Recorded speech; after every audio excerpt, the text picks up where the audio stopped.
every trick in the book. I'll try my best to get you hooked. I'm gonna use every trick in the book. I'll try my best to get you hooked. A quick introduction for describing my side. My face is forgettable, a regular guy. Now I can be anyone, anywhere I aim. I just need the mindset, a story and a name. Just started working here, haven't got my badge yet. My hard hat and clipboard's the same as all access. Data center rooftop, finished with my case soon. Taking people's lunches from the bags up in the break room. Talking through my story, recited it with confidence. Make you feel at ease. Disregard your... Okay, welcome to the social-engineer.org podcast number 13. Number 13. Thanks, Dave. I was waiting to see if you were going to do that on cue. I remember this month. Yeah, I know. Usually you forget a little bit.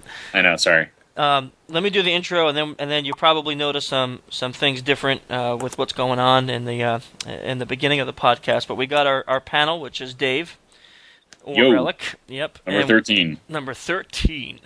And we have Elwood or Jim. Greetings. You sound like the Addams Family guy. You know, the guy from the Addams Family? Is it Lurch or is it Uncle Fester? I think he's more like Lurch. Okay. Yeah. So I sound like Lurch, but I look like Uncle Fester. No, you actually look like the dude from the movie The Incredibles. What was that? Yeah. I swear, dude, I'm gonna find you that costume, and the next Defcon, you gotta wear it. Wait, which one is that? Is that the because I watch this for my kids all the time. Is that the arch nemesis guy? No, it's the guy who's like the superhero, but then he got a job and he got out of shape and he's a little overweight and that's the story of my life right there. You know, but he was a superhero and he still has superpowers and yeah. You're talking about the main guy. Oh yeah, Jim looks just like him. Yeah, I helped write that story. It's kind of semi-autobiography. But that guy has a little bit of hair still. Yeah. Ouch.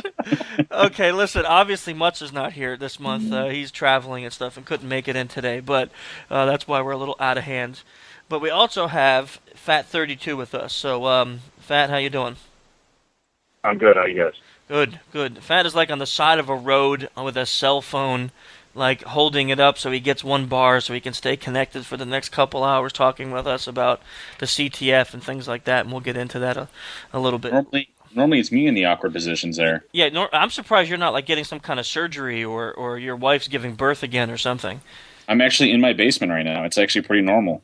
Wow. So if you're in your basement, you are in an awkward position that we just can't talk about in the podcast. PG, guys. Mutz is not here. Don't make me call him. Listen, I told you that in confidence. Yeah. Okay. So you guys probably noticed the intro, completely different. The music has changed. So yes. Dual Core. If you guys have not heard of Dual Core, anyone listening, you guys need to check him out. DualCoreMusic.com. That's DualCore music.com. You got to check this guy out. He's like a tech guy. He's a security guy. Actually, a pretty high-end security guy. He took our AW class at Black Hat. And I understood he like whipped Relic on a few exercises. Dude. Is that right, Jim? Yeah. Jim? Yeah, Relic was crying. Yeah. It was really kind of bad. Yeah. Yeah, so listen, I mean, hey, listen, why don't we get off this topic and just talk about how good that song was? Yeah, we're gonna. But Relic, I mean, you're interrupting me. I was like trying to tell a story here, you know, and Dual Core like whipped Relic so bad, Relic was crying, and we were like, "Yo, man."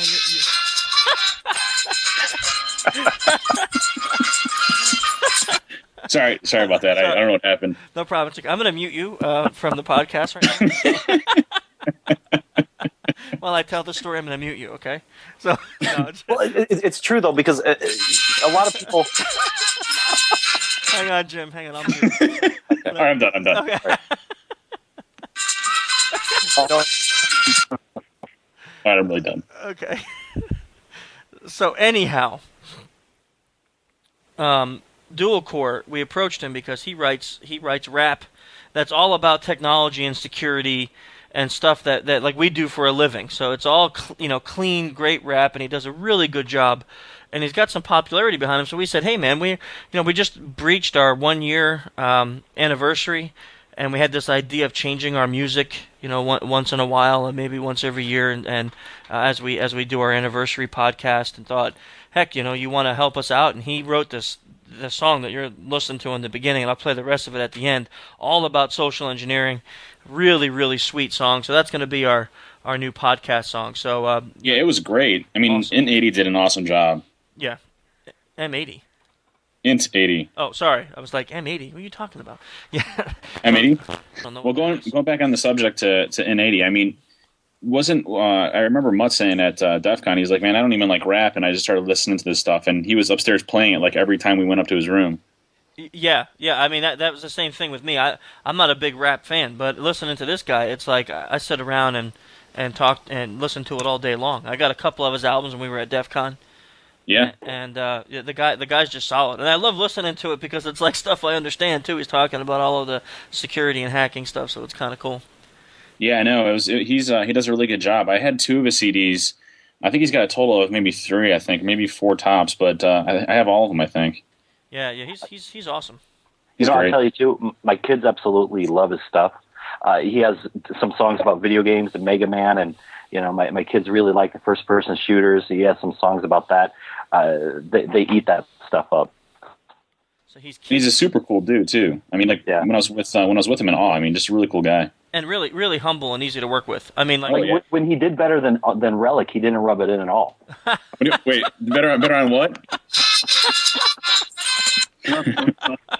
oh man, I love it. Relic was crying that first day. Listen, it was one module, okay? The guy's smart. What can I say? He's a He smart is guy. smart. I'm not. Here's the deal. There's no shame in losing to him. There's not. He's a smart guy. Yeah. It's not Absolutely. like I have no regret. yeah. You shouldn't feel bad about all the times you lost.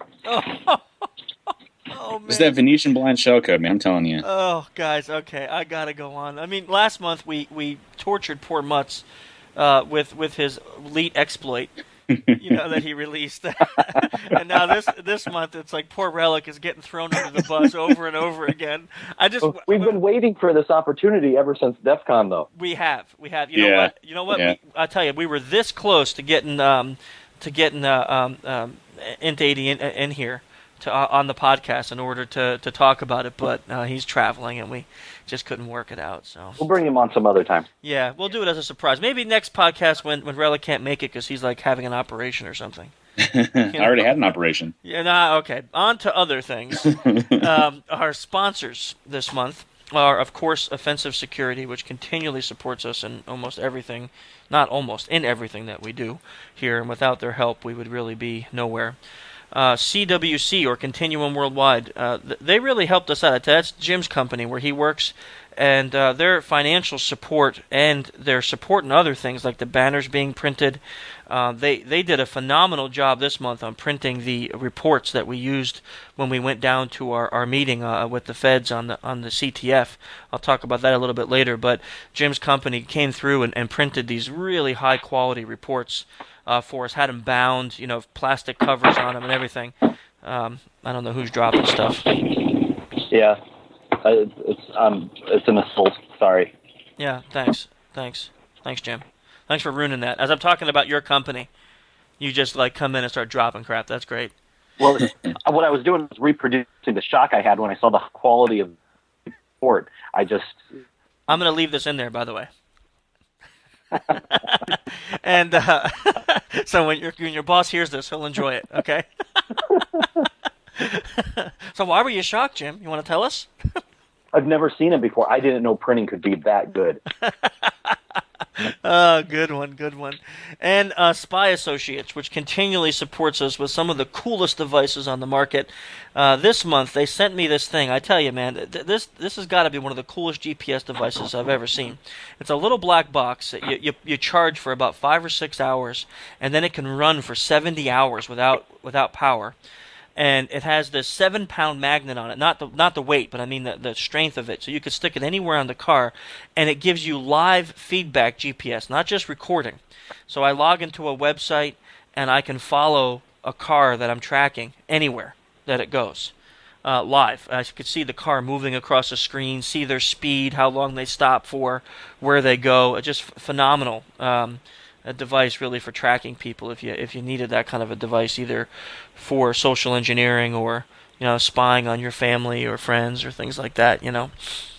Whatever you use those. Use kind it of devices. responsibly. Yes, use it responsibly or for fun, like I have been doing. I put it on my son's car, and he went out, and I didn't tell him. I put it on his car, and then I'm like, calling him like, so, you driving? Just to see if he was going to answer me truthfully. And he's like, yeah, I'm driving. I'm like, dang, didn't catch him, Then Because he would never admit he was driving the car. Well, it was a time when maybe I didn't know if he'd be driving, and talking on the phone. So then I was tracking his speed, bring him home and be like, hey, I know the speed limit here. That's right. So anyhow, it could be fun. Hours of family fun with a device like that. Sounds awesome. I'll try to get some pictures up there, post a link to it, and then a write up of it, hopefully soon on the framework page. So news. Let's talk about a little news before we get into the actual podcast. Set.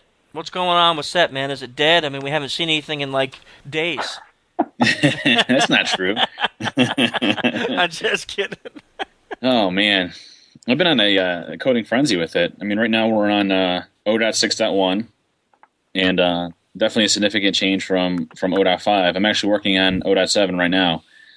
So hopefully that's going to be done within the next few days. Maybe I can release it in conjunction with the podcast as well. But getting really close to wrapping it up. Quite a bit of changes from 0.5 for sure. Awesome. Go ahead. No, I was just saying, awesome. Tell us. But yeah, I mean, so it incorporates like the new Tinsy hit attack vector with the USB keyboard emulation. So when you insert the device, it'll actually program the stuff for you, so that when you plug in a USB device, it looks like a keyboard and can bypass auto run. Made some significant changes to the Java applet attack. Added 2 more attack vectors, including tab nabbing and the man left in the middle attack. And really just a ton of changes. I mean, it supports SSL now. It supports NET and port forwarding. Really just continue to go on to. In 0.7, I'm adding the multi-attack vector, which will actually let you select which attack vectors you want to use. So if you want to use like the Java applet in conjunction with the Metasploit browser exploits, and in conjunction with the credential harvester, so if one fails, you have 2 more to go with it. It allows you to basically select which ones you want to use. Awesome. So tell me, because this is probably the most important question, what is the code name of 0.7? Well, I mean, it's still kind of up for debate. I've been thinking Project Skynet. Project Skynet. I thought that was going to be like for version 1. Well, I kind of like that one the best. I mean, it's either that or it's okay. It's okay.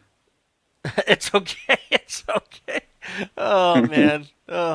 Includes a free picture of me with every. No, you want people to download it. Yeah. I ASCII arted Chris. Oh, great. That's beautiful. I'm sure your downloads now drop to 1. It's just like you downloading it now. If you go with the Skynet edition, then it auto downloads for you to everyone's computer. Yeah, absolutely. Replacing tools with that automatically. That's great. Oh, so you think maybe when the podcast release in like a week that you'll have that out? I think so. Yeah. I mean, the multi-attack vector required a pretty major rewrite. So basically, I built a whole backend to each attack vector, and then from there, I'm able to call and import modules dynamically. So I'm almost done with that part, and once that's done, it's just a matter of tweaking it. So hopefully within the next few days. Awesome. That's great. Well, we look forward to seeing that, man. Whew, it's like taking on a life of its own. Man, I'm telling you, I literally get probably. I mean, it's insane on how many people are using it. It really is impressive. Yeah, I mean, you weren't on the channel for like a day or something. You were traveling or busy or whatever, and we had like 3 people answering the support and questions and fans and things like that. I'm just gonna have to make like one of those automatic things when people come in the channel. If you want Set, email Dave K at social-engineer.org. Yeah, you've been forwarding me a lot of the. Go ahead. I'm sorry. Go ahead, Jim. No, what was going on in the channel is people were just saying Dave's not here. Yeah. It's not here, man. Well, Chris is really good at forwarding me all of the emails, and I make a very good effort to email everybody back and answer their questions. And some of them, get it to work is it's an actual legit bug, or it's something that they were trying to do that I hadn't thought of, or so I added it. The multi-attack vector idea came out of I was in the Backtrack Linux channel, and someone's like, "Hey, it'd be sweet if you could just select each one you want." I'm like, "Yeah, that's actually a really good idea." So. Yeah, I think a lot of the awesome additions we've had to Set have come from users. You know, the ideas. I mean, not the additions. You do the additions, but the ideas about the additions come from users saying, "Hey, I'd love to be able to do this." Yep, it's Yeah. been great. Yeah, that's cool. Okay, so let's see what else we got. We got well, ExploitDB. The exploit-db.com site is featuring the month of undisclosed bugs. So we got the new 0 days coming out each and every day. From AbyssSec. Yeah, right. So give me a little info on that. How's that going? What's going on with that? I mean, so far so good. I mean, they've released as promised an exploit each day. And what's really cool about it is they're doing a combination of an exploit each day as well as a write-up of different exploits that they're doing. Like today was the Microsoft MPEG Layer 3 remote exploit. I think it's like MS10. I'm trying to remember it offhand. It's like MS10 048 or something like that. I can't remember exactly, but it has a really good write-up. The system's affected, how they're going about doing things, and I mean the one that I really enjoyed was the Adobe one. I actually wrote an exploit based off of it, so it was bypassing data execution prevention utilizing ROP. So really cool exploits coming out with these guys. I'm really enjoying them.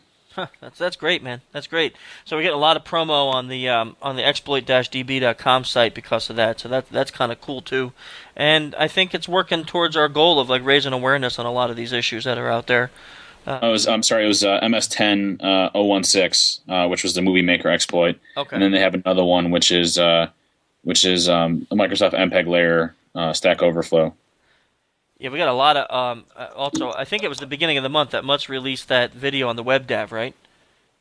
Yep. Yeah. Yep. Yeah. So that was another big thing too. That was a huge one. Yeah. Yep. And that's in set already.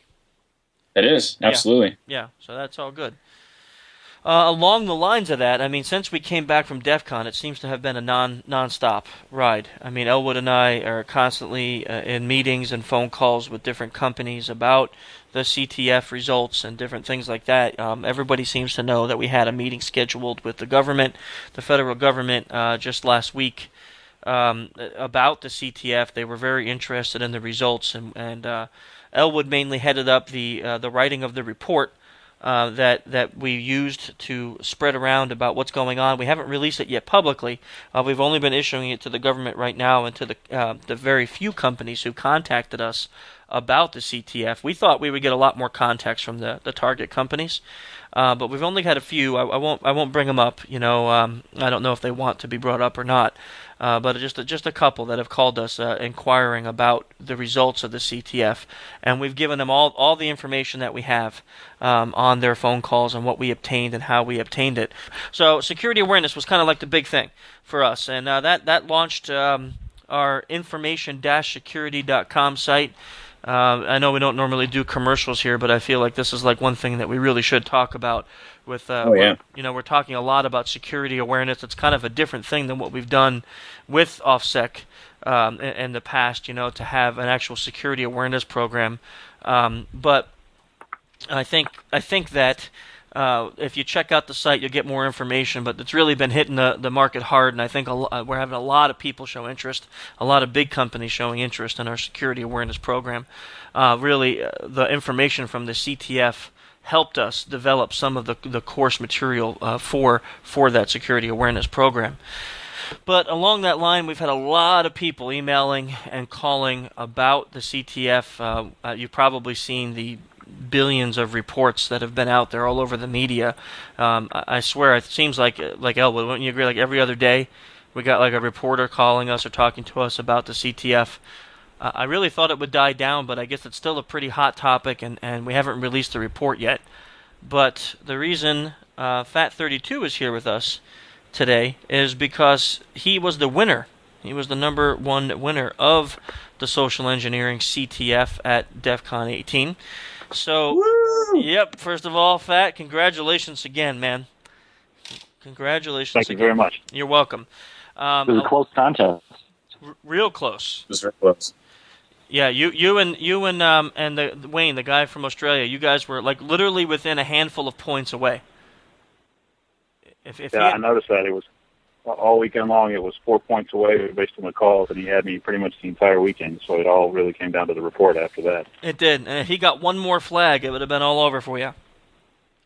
But you and him close in there, and I tell you, a lot of people have been asking us about your methodologies, and we thought instead of announcing this to the reporters early, that we would take this opportunity to talk to you a little bit, and maybe you want to tell us about how you came up with your pretext and what your thinking was on your attack vectors for your target company that you were given during the CTF. Sure. Well, I mainly looked at the availability of the target first of all. One of the first requirements we had to come up with was a phone number for when we would call them. And all the targets are huge, and they pretty much all have operations that are likely happening over the weekend. But it would have been harder to get hold of them over the weekend. So I looked for a number that I knew that they would answer, and I tried to look for something that would allow me to not be dependent upon the individual that I was calling. So really, again, more a test of the company than one specific person. Partly because the company that I called is insane about how secure that they are. I did a lot of research online, and while I was able to find a subset of the flags already online, most of what I found was useless in terms of being able to go ahead and go with the contest. Namely, individual names of people that might be handling certain aspects of the company's operations. That was almost impossible for me to find. And so I had to switch gears and go ahead. I'm sorry. No, go ahead. I didn't want to interrupt you. I want when you're done, I'll ask you a question. Okay.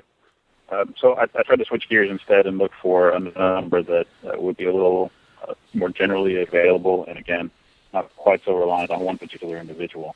It did limit me on some of the flags that I was going to be able to ask about, but at that point, I concentrated on the flags that would probably be of the most value and tried to group them into sections that would be more relevant if I kept to that theme versus, say, spreading it out across one. One minute asking about their dumpsters and the next minute asking about their antivirus probably wouldn't have flowed very well. Right. So what was your pretext that you chose to use?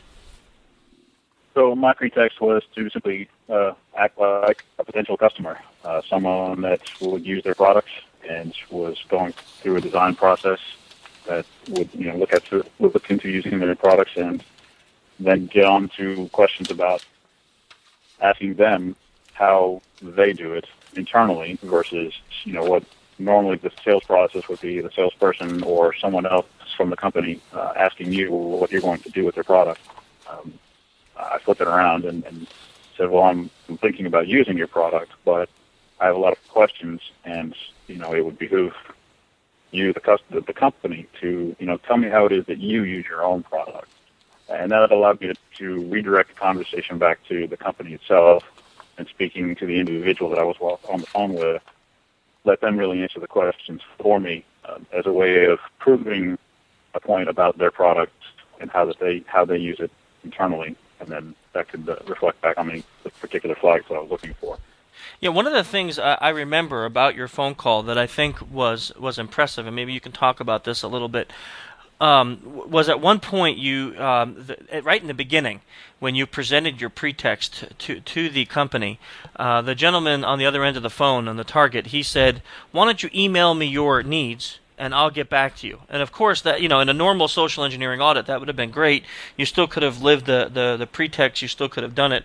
But in this context, for the contest, you needed to get him to agree to giving you all this information verbally. And twice he presented you with the option to email. And one time I noticed you completely ignored the request. Which I thought, well, that's an interesting methodology of going about it. And then the second time, you put the pressure on him. Like, look, I got a meeting in an hour, and my boss is going to want all this information because we're going to make decisions, and I really need your help. And was there a thought process behind that? Like, were you decided I'm going to try this, or did that just come to you in the spur of the moment because you were under pressure there with the phone call? It was sort of spur of the moment. I mean, you're absolutely right. For the scope of the CTF, it would not have worked for me to email and get back to me and whatnot. So I had to keep him on the phone. I knew that it probably wouldn't work to stay on there for a long period of time because we only had a short window as it was. So I presented a situation that, we've all been in before where we're trying to gather some information, even from a preliminary standpoint, to go into a meeting and talk to a particular project, update the status of it, what we have. That's a plausible scenario that happens fairly routinely for most of us in the industry, even outside of IT and security. That happens generally all the time in business. So it wasn't a stretch to play that card on the phone and keep the person on the phone to say, well, look, instead of going into a long, drawn-out discussion, let me just get a couple of quick facts from you while we're talking, and that'll help me at least get started, and then I'll email you the details later, and we can revisit this in more detail when we have more time. Yeah, one of the things that I really personally, I don't know, Jim, Dave, I think Dave, you might not have been there for Fat's call, but if you were there to hear, I feel really bad about that. By the way, I apologize. Well, you were given a speech, so I think that was that was an acceptable reason to not be in the room. Yeah. Oh, you're letting him off easy. Well, he was up on the platform. I mean, come on. Hey, the guy released some pretty heavy stuff with the teensy thing, so I mean, I'm going to give him a break on this one. But yeah, sorry about. But Fat, what I was thinking was the one thing that I really appreciated about your pretext and then your follow-up questions is everything made sense, and I appreciate this as a social myself. From that standpoint, the reason I appreciate it is it was so believable that the target really had no reason to argue your requests. Even at the point, like, you didn't come out strong and be like, hey, go to this site, open this URL. It wasn't like that. It was more like, after you built a rapport, after you got all this information, then you were like, hey, you want to see the site that we're working on as a new company? And now the guy's not going to be able to say no because you built such a friendly rapport that he has to say yes. And, okay, let me show it to you. Here it is. It's this site for engineers, a media site for engineers, and great way of playing out that website, and then driving him to the social-engineer.org website, which I thought was genius way of doing it. But different. I think this is one of the reasons why you won. Is your pretext was so believable that there was no holes in it, and then you did avoid certain flags that definitely would not have matched your pretext, like the flag of the dumpster and things like that. That maybe you got some of those things out of conversation. Like I know the one you did get was the cafeteria, and that was an interesting one to get. But you got that out of complete rapport conversation. That was like just we're chatting back and forth, and hey, how's your cafeteria at the place? So I just wanted to say, up front, I really did. I appreciated that about yours. We've used your phone call as an example with many of the meetings that we have of a social engineer phone call that would be very hard to mitigate against because your pretext was so solid that there was very few holes in it. So yeah, thanks for giving us that at least. I appreciate it. I'm not going to lie. I mean, after the capture a flag event, I find myself when I'm on the phone with like tech support or someone on the phone, I'm continuously asking them questions like, so hey, what kind of computer are you running, or it just every time I talk to somebody now, I'm trying to see what kind of information they have on their end. It's really cool. Yeah. I think what's really interesting about this too is when we talk to other, the media that's been interested in, and various people in government that have inquired about the situation. When we talk to them about the CTF and the differences between, there were some people that had not been in social engineering situations before. This was a first for them. And then we talk about the other individuals that were more experienced. And there was a real difference in that approach. And hearing Fat talk about the approach of knowing that there are special constraints in the social engineering situation in regards to this contest, the event, and the time limit and the unique times of day that you can be contacted, not being able to follow up with email, that sort of thing. And then taking an approach that maximizes the potential for success in that situation. That's where I think a lot of the contestants really didn't think things through. They took a kind of stereotypical social engineering approach to the situation without really considering those unique constraints. And I think that's really been reflected in the scores of those who had done well versus those who just picked up a few flags. Yeah, and I think also, Fat, your ability to remain calm, like your tone of voice, your modulation, it's very calming. And the person on the other end of the line doesn't hear any kind of what's the word, like there's urgency. Like when you said I have a meeting in an hour, that was urgency, but it's not nervousness or fear.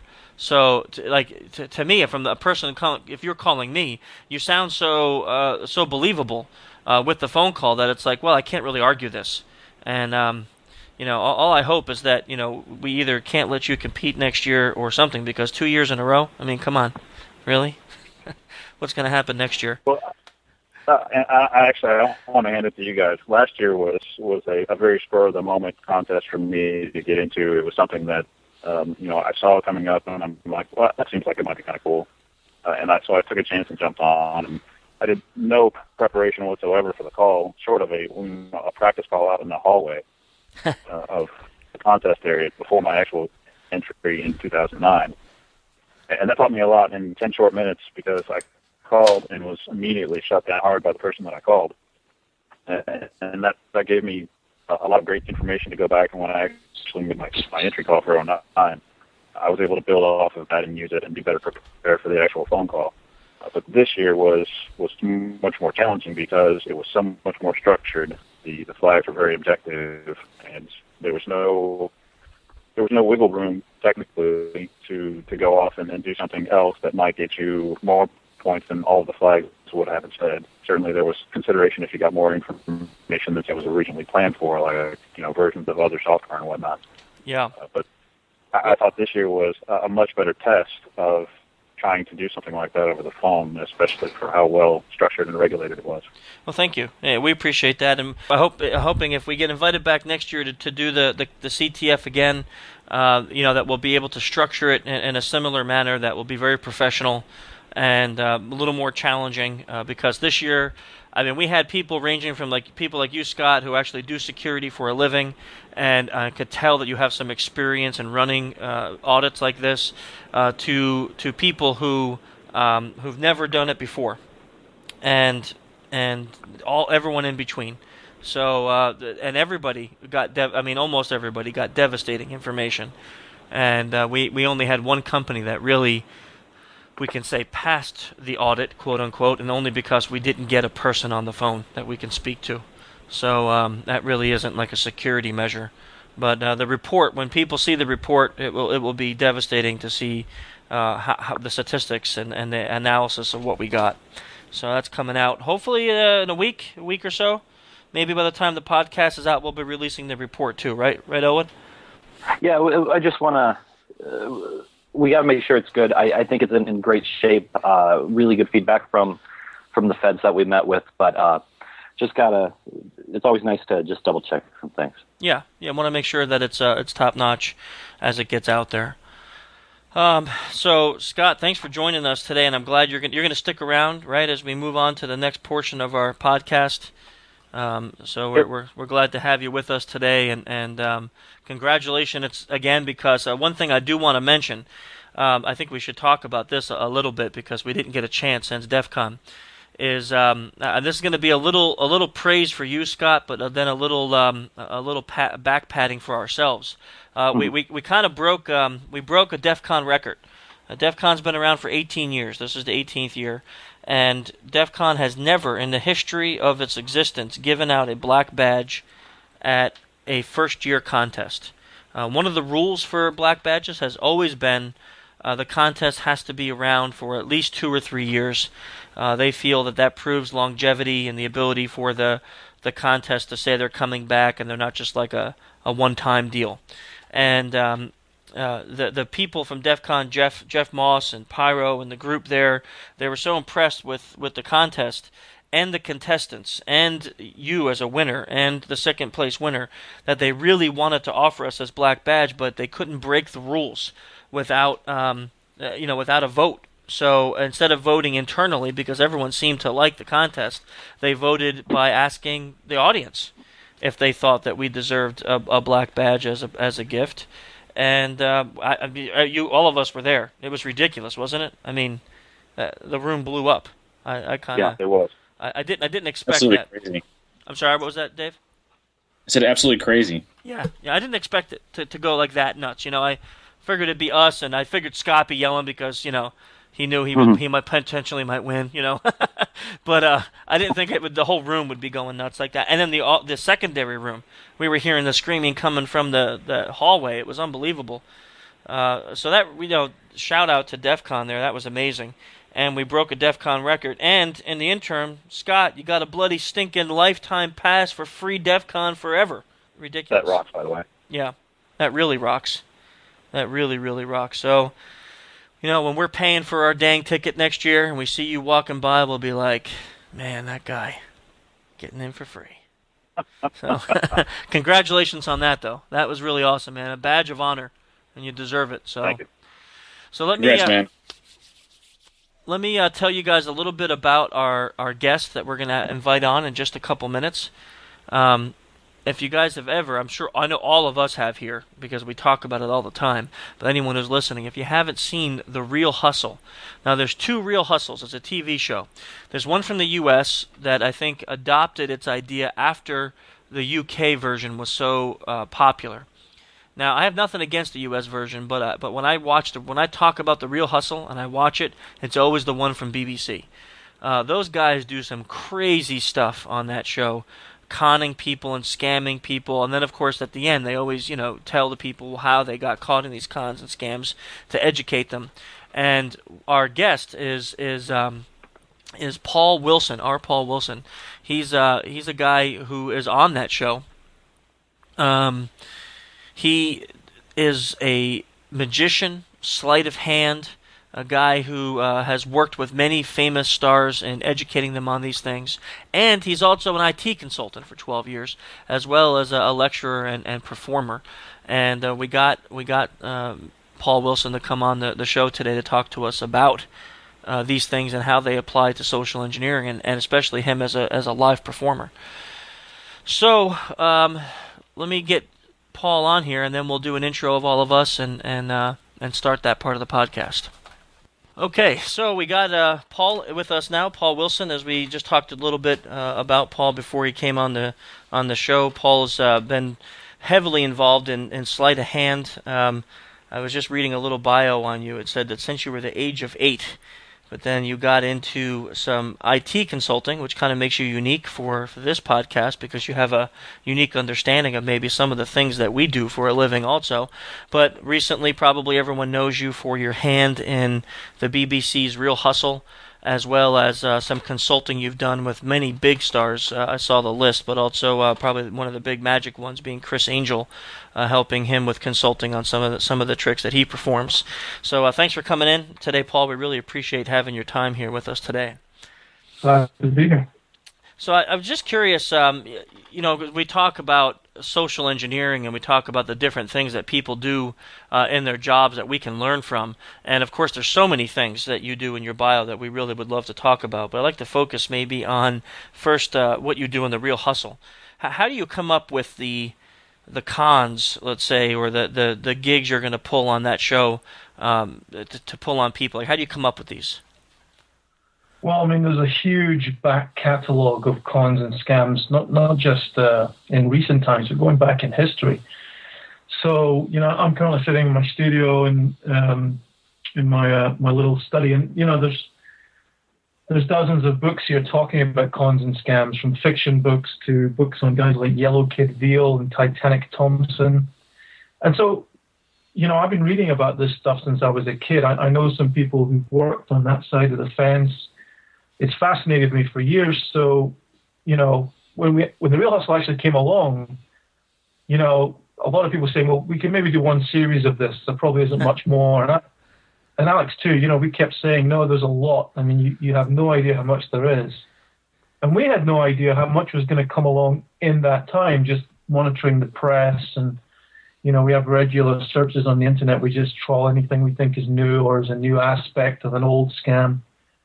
And, cons and scams it's a cat and mouse game where people kind of get wise to one aspect of it. Someone will rewrite it in a new way.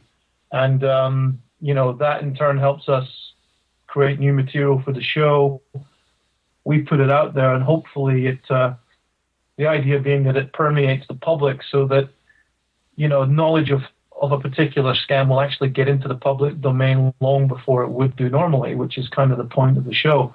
So, we find out from the press, we research the historical stuff, and, occasionally someone will come up to me and say, have you heard of this one?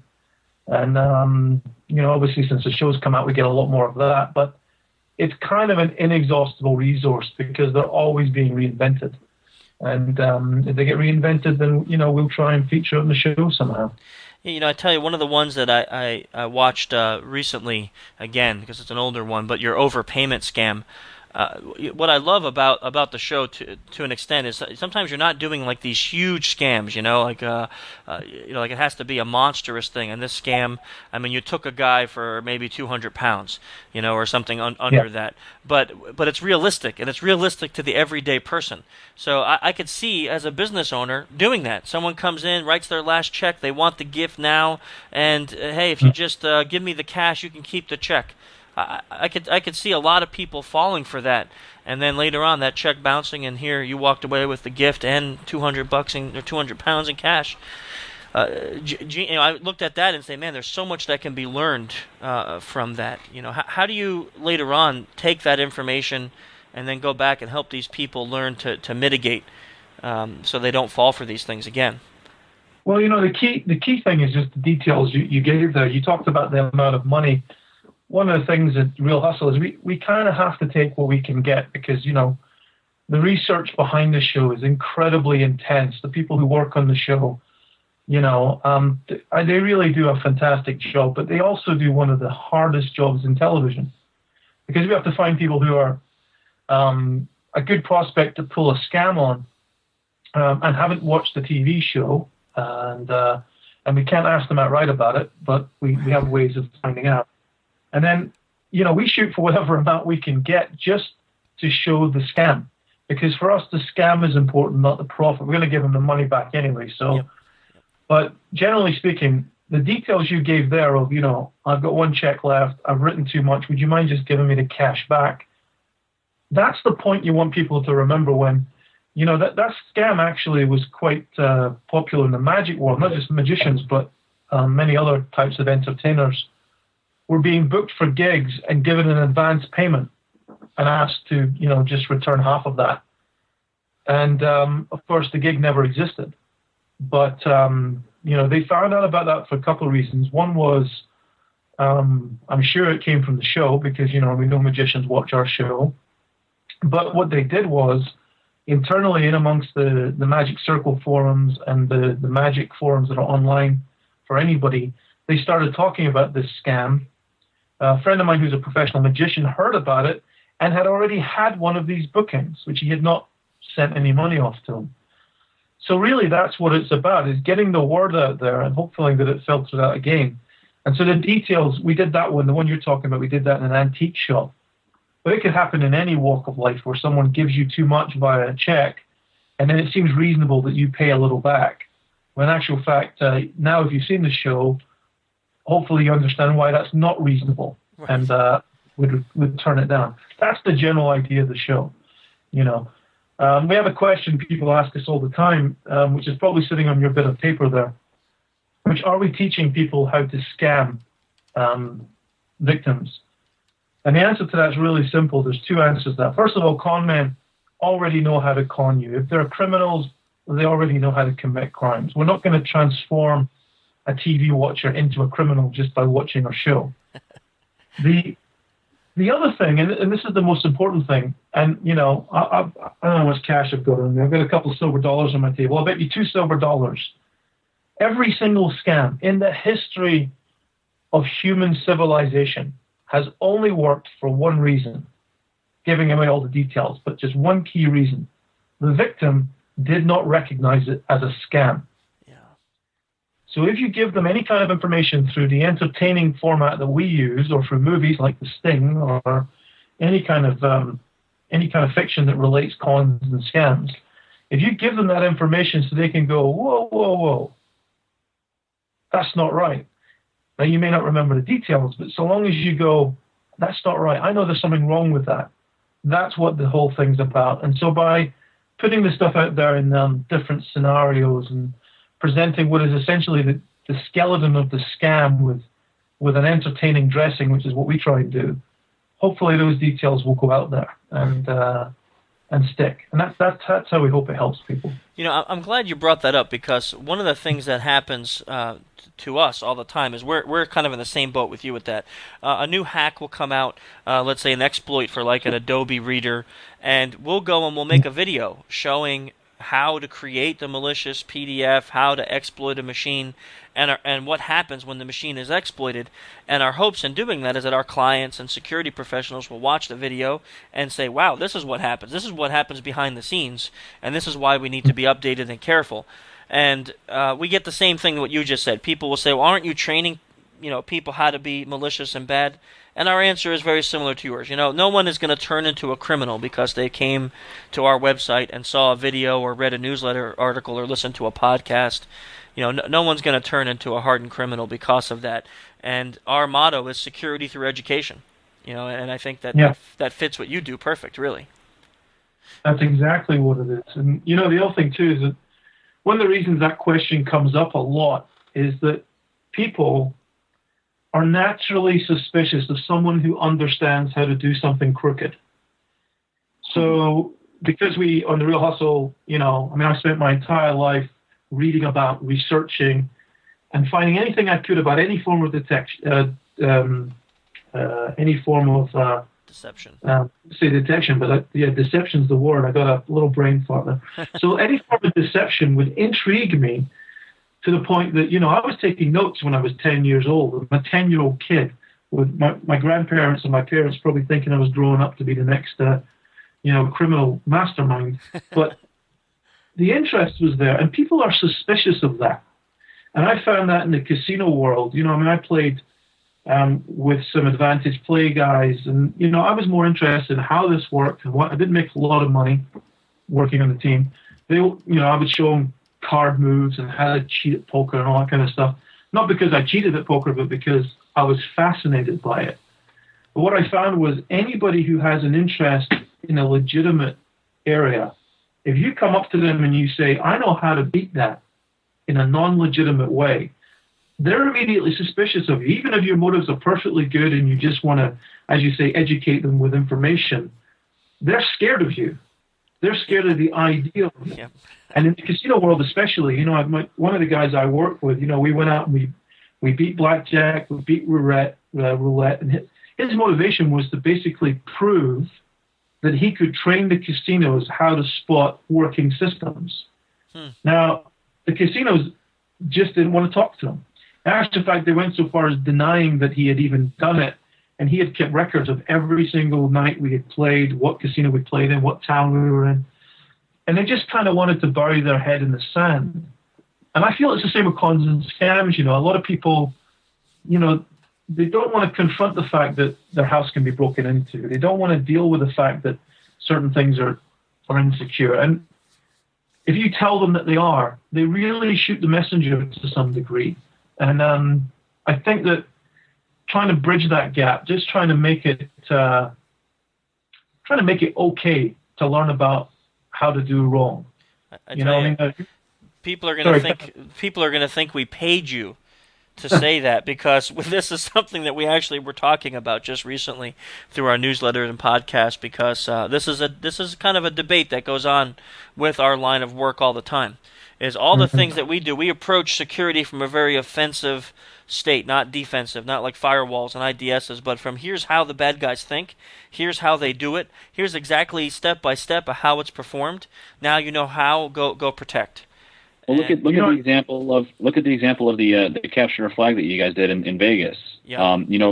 All you saw in the news was all these horrible hackers are trying to social engineer organizations, where it was completely infactual. It was the exact opposite.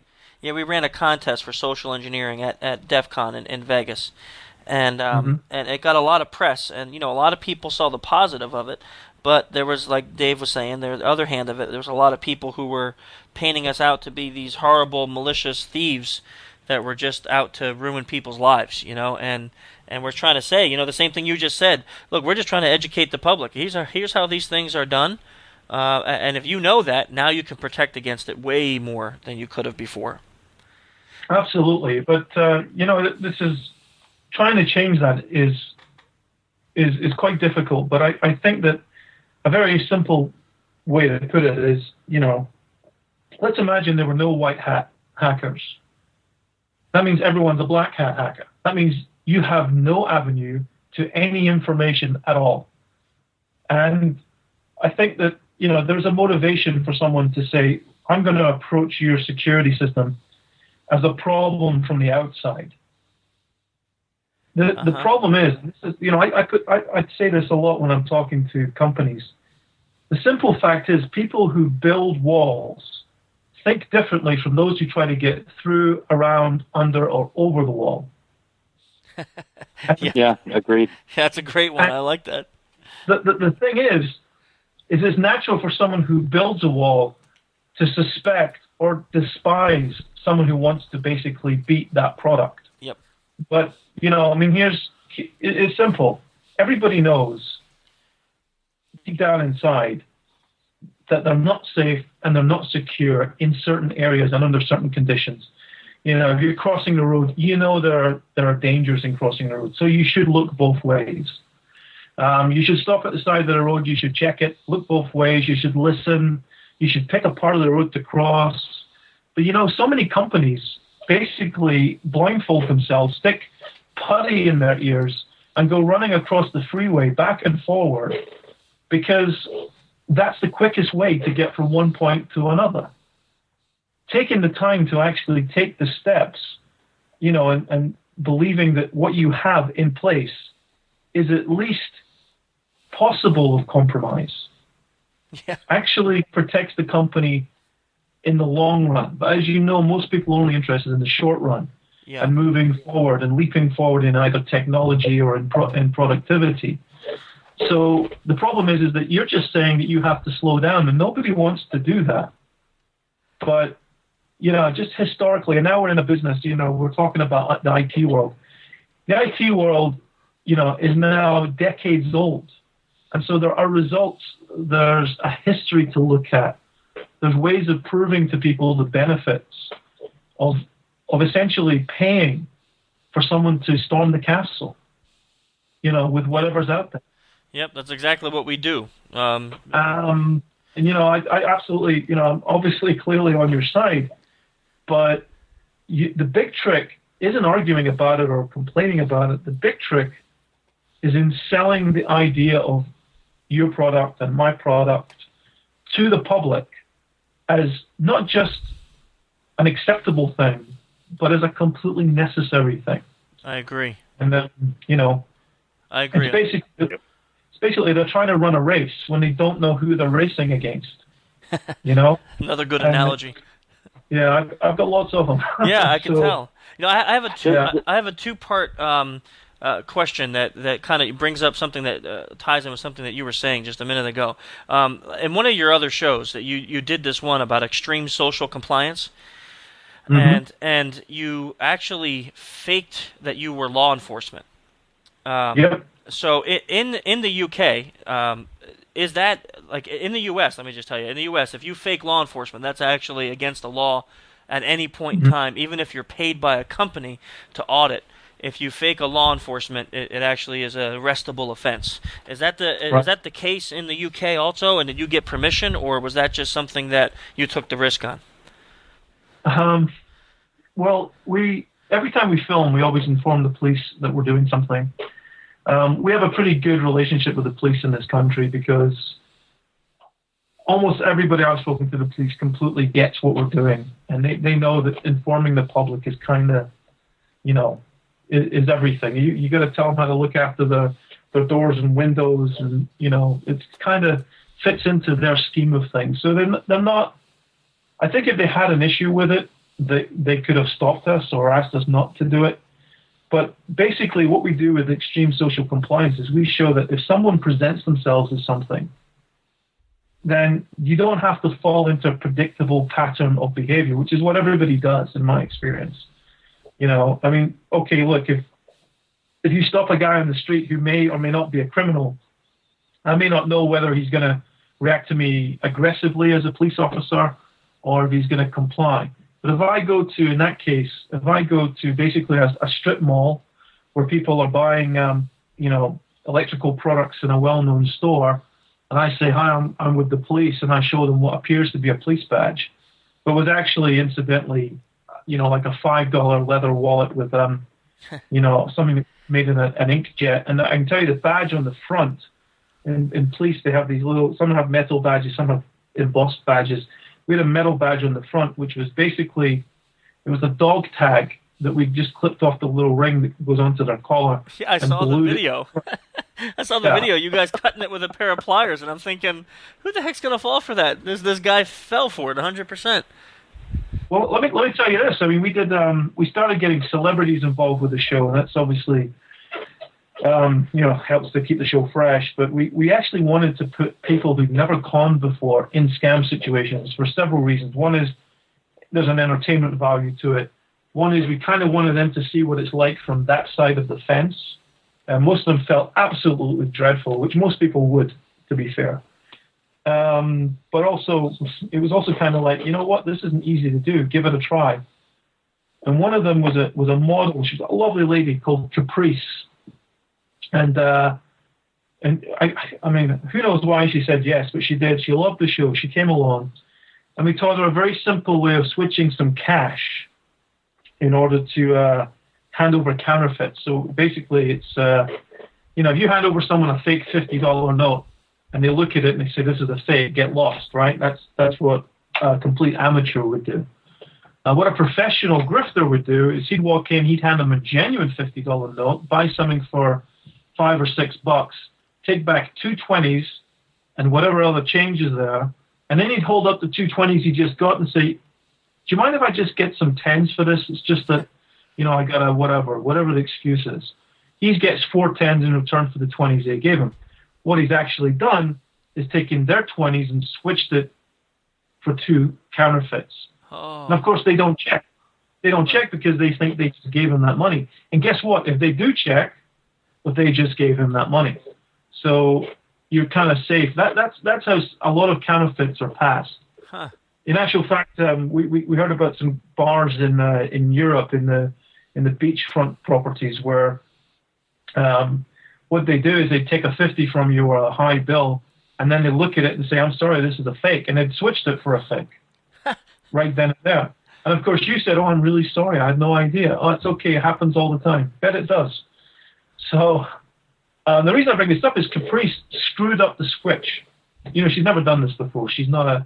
We got her to do it under 2 DVDs, and basically, the girl watching her saw two £20 notes sticking out from the side of the DVDs before she started. Watched the switch and saw the 2 that she already had stuck out the other side now. So she wasn't fooled in the least. But they held her. They wouldn't let her leave the store. Really? And so, yeah, and Alex and I were across the street. And we were watching this, and, you know, she was supposed to go in and do it on her own. I think Jess was with her, but Jess left to let us know there was a problem. So I said to Alex, grab your wallet. And the 2 of us ran in, and I basically flashed a picture of my kids. Alex flashed a library card, and we convinced the store with the police. We arrested Caprice, took the products that she was trying to buy, took the cash that she handed over, took the rest of the cash in the till as evidence, and walked out. That's awful. And that was just flashing them the inside of my wallet, you know. That's awful. And but it's purely the situation. I mean, look at what's happening. They've got somebody. We come in. We were wearing suits at the time as it happened. We come in. We act the part. We look the part. We don't really give them a chance to examine what we're showing them, and they just fall into line because what they want is they want the police to come and deal with this person, and we give them what they want, and that's kind of one of the keys to what we do. I tell you, I want to hire you right now. any social engineering on it. That's great. That is just phenomenal. So, you talked about that with the UK. Now, have you done these kind of scams and other things for the show in other countries besides the UK?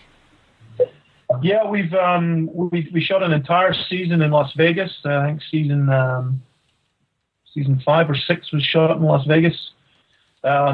We've shot a great deal in Europe just for the show, and I travel the world with giving talks and things, and I've had pulled scams outside of the show. I really, I'm always very clear about this. I'm not a con artist. The truth is, I really despise con artists. I have a great love for people who I know who are basically maybe skirting the law when it comes to playing against casinos, when they're counting cards or using devices to help with the game. And I have friends who are ex-card cheats and who are ex-thieves of different types, and they're those are people who I love dearly and they're very good friends. But someone who will steal someone's entire life savings through some story or scheme and walk on to the next guy and not feel a single ounce of guilt, that I really have nothing but the lowest opinion of those people. And having done it on the show, even though we know we're going to give them the money back, they're going to be perfectly fine afterwards, that their family has helped set them up, so they'll have someone they know there when it's all over, because we have to let them feel that sting, because they're really going to feel it because of that element, and because I'm telling them barefaced lies to their face. I often feel just appalling during these things. I mean, I don't show it. That's the skill. That's the acting part of it. But there was a lady. We were at the Savoy Hotel.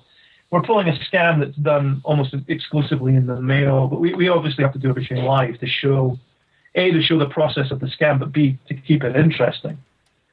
And this lady, we bring her to the Savoy. We had a whole bunch of people we brought, but this particular lady, she walks into this lovely suite. And in the suite, there are 3 easels, and each one has a card with a picture of a prize that she may win. One is like a £100,000 sports car. One is a cottage in the country that's worth £500,000, and the other is a prize fund with a value of £5,000. And we explained to her that we're closing out competitions. It's part of a legal process. Someone buys or invests for a competition and it's not won, it has to be closed out with a genuine winner. And you've been selected because you've entered other prizes, and if you wish to take part, there is a fee, but I can tell you that when you pay the fee, you definitely win one of the 3 prizes here. Definitely.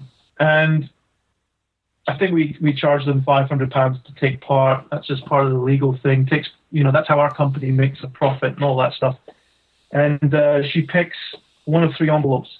And the envelope she picked had the prize fund of £5,000. And that's the one she wanted. And as soon as she said that, I knew there was going to be a problem. Because she needed the cash more than she needed a car to sell or even a house to sell. Oh, yeah. Yeah, and she needed it. So you felt terrible.